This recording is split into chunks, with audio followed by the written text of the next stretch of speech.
Akkam jirtu nagaa keessanii? Fayyuma? Akkam Facebook irra wal nyaataa jirtu?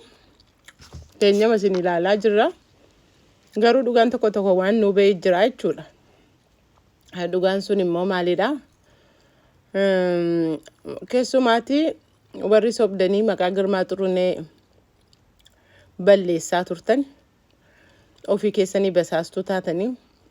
Ofii keessaniif karaa dhossaan nama tokkeef nama dhuunfaaf ijaaramtanii. Ijoollee dhaabaa adda bilisummaa jalatti ijaaramteetti basaasaa baatanii ofii keessaniif iyyuu of saaxilaa jirtu jechuudha waan namatti tolu keessaati. Namoonni baay'een sana hubachuu dhiisuu mala. Keessumatti Dirribsaa Daamxee ati waan ati jettee keessaati. Obboleessa keetu jalqaba caasaa keessa ture. Ati immoo obboleessi kee sun caasaa keessa jiraachuu ijaaramuusaa gaafa baruu dhufee sitti hime jechuudha. Gaafa dhufee sitti hime atis keessaa nafaa itti hirattee ofii keetti hirattee mana shiroo baxxillattee jechuudha. Mana shiroo baxxillattee eenyuun quunnamtee situ beeka. Jawaariin quunnamtee jechuudha.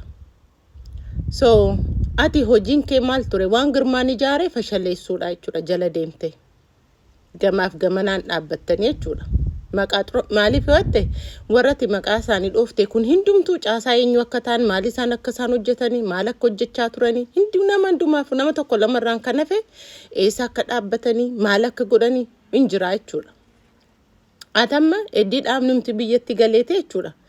Dhaaba lama moo sadii jala galtee jirta. Ati mataan keeyyuu na baay'ee nama ajaa'ibdaa jechuudha. Ofii keessanii qulqulluu of gootanii isayyuu ati magaala keessa deemaa kitfoo nyaachaa foon dheedhii nyaachaa abbaa argitee gobaa jireenya akka barbaaddee jiraata. Girmaa qabsoo guddaa godhe jijjiirama kana kan fide Girmaadha jechuudha. Atamma good boy is a good dog beekta. Good dog you will get the fat bone. Atamma good boy ta'uu barbaadda jechuudha. Amma ragaa irratti baatee ragaan irratti ba'e jette qabatama tokko immoo qabdu jetteedha jechuudha. Caasaa keessan argine eenyu wajjin akka hojjettu atu fataffattee Hayyaa Tolaa wajjin. Hayyaa Tolaan adda bilisummaa Oromoo caccabsuudhaa fi har'a miti. Mirkaneesseera jedhee dubbateera. An irreparable jedhee dubbateera. Waggoota salgan kana immoo waan inni hojjetu hundisaa abaa'oo balleessuudha. Har'a abaa'oon gullallee PP wajjin hojjetti jedha. Ofiisaati PP wajjin hojjetaa bee waggaa meeqa guutuu namni waan tokko jedheen hin jiru. Sinii galee Girmaa kan fuutanii tan ati Lammaadhaa Jawaarii milkeessaadha jechuudha.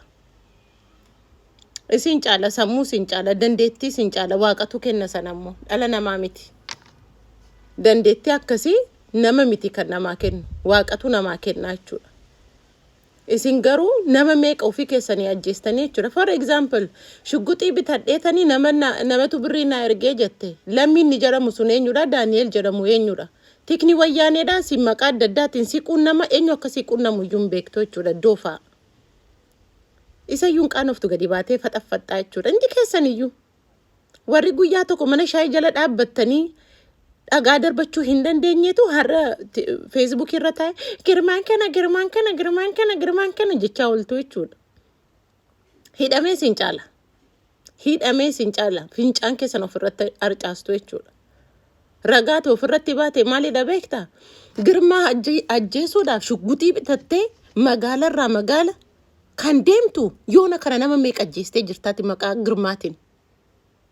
Maqaa Girmaatiin yoona nama meeqa ajjeesteetta. Maaliif yoo jette? Waggootani torban darbee kana maal keessa turte mee natti himeeti. Atiif marroon obbolaa lamaan tokko share godhattanii ati obboleettii caaltuu teerumtee jirta. Marroon immoo caaltuu teerumee jira. Mucaa caaltuu kan taa'ee guddisaa tureessidha. Eessa gootan birrii uummataa? Eessa goote loojistikii ittiin gochaa turtani? Amma ammaatti maa afaan qabatte? Natti himi achis yaariyan miti.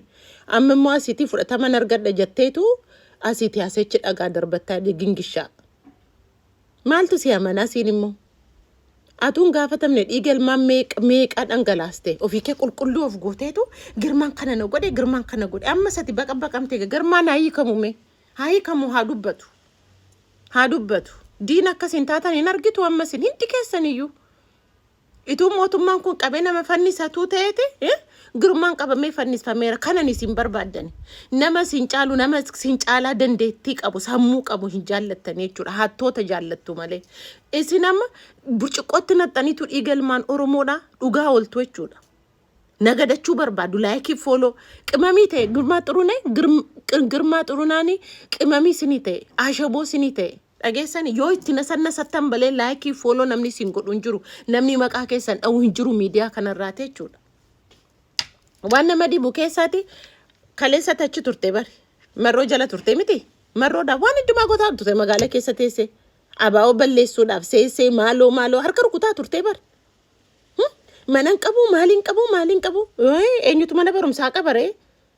Warqii sin haati manaan kee Duubaayitti deddeebitee nagadaa turte sun eessa deememe natti mime maal harkuma qullaarii ta'e waan tokko tuullaatiin jireenyi marroo sii ta'uu dideennaan mootummaatti kan galtee maalidha natti mimeeti.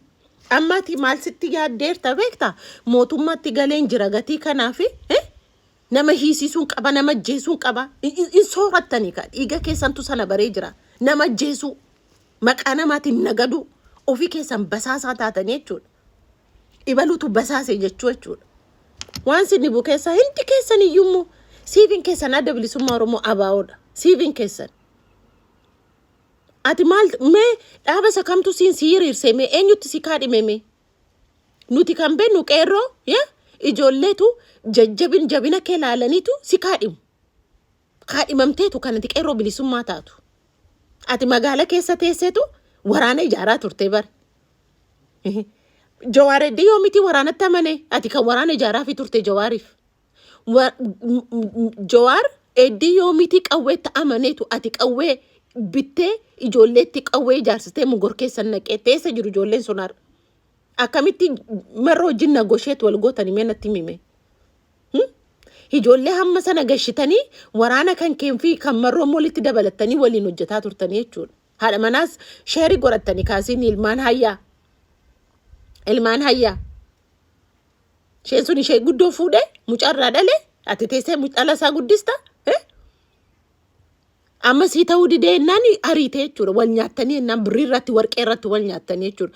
Ituu afaan kee qabattee sii wayya ture beektaa waan ati amma namni gadi ba'ee hin dubbatu jettee waan meeqa gootee jirtaa kottaa dhaqaa nu dorsisaa hojii keessanii. Ammati mootummaa keessa taa'e nama dorsisa jettee yaaddaa turte jechuudha. Baalagee atuutti gaafatamuu qabda bari. Mana hidhaa galuu qabdati. Sababni isaa maal akka ta'e beektaa? Publicly arraba keetiin shugguxii bitadheen nama tokko biyya Itoophiyaa sana keessatti doorsisaan ture ajjeesuuf barbaadaan ture meeqa ajjeestee yoona meeqa hiisistee yoona waan dubbattu kana ragaa fidime kun kan kana ta'eera kun kan kana ta'e kun kana baqamuu miti bar. Sii galee kan hundumtuu amma gadi ba'ee iyyaa ba'e maqaa girmaatiin caasaa makeeti warratti ijaartee jechuudha. Dhageesse faallaa bilisummaa faallaa qeerroo bilisummaa faannaa abaa'oo obboleessi kee abaa'oo keessa jira kaa qeerroo bilisummaa keessa ati sirriitti mana shiroo baxxilachuu qabdaa jechuudha. Isa yuma akka goota wayi ta'an akkas baradhaan asin ba'e achiin ba'e is only about you about waa'ee keeti kanatti dubbatataa oolte jechuudha. Waa'ee kee በጣም የሚገርም ነው. Sidiwaa miti kolkolloon akka keessa jirullee jiru jechuudha. Hayyaatolaan illee jira jechuudha. Abaa'oon irra eengadda kitaabni keessa maal jedhe? Kitaabni sin jala fiiddanii maxxansitan. Jaaldaawwitu hidhee jettan. Amma immoo as deebitanii immoo jaaldaawwiin na gaafatee jira. Akka hiikamu jettan. Birrii qaba maal jaaldaawwii qabeenya uummataa kana nama dhuunfaatti calluma hidhee kenna? Seeratu jira heeratu jira bari. Argitanii kana rakkinni isin guddaa qabdanii seeraaf heera malee ijaaramtaniitu ilmaan Oromoo nyaachisaa turtanii jechuudha. Sanuma goote ammas waggaa 7 guutuu marroo wajjin taateetu warra mootummaa keessaa nama qabdaa yoo barbaadde nama buchisiistaa jechuudha. Waa'ee Maayibol Baqqalee fa'aa amma dubbataa turtanii jechuudha. Gadaa bultii eessa geessitan? Gadaa bultii eessa geessitan? Maayibol Baqqalaa sababa maaliitu kan hin ajjeefame? Eessatti ajjeefame? Gadaan immoo Bishooftu jettan in sobdu giddu galatti ajjeestan. Eenyu qabsiise eenyu maal godhe? Isa yummoo dhaabni miseensa isaati hoogganaa isaati kan du'ee jiru jechuudha. Dhaabarra kaa'ummoo barbaaddu jechuudha. Miseensa dhaaba diina lama wajjin ta'ee ajjeesa ka.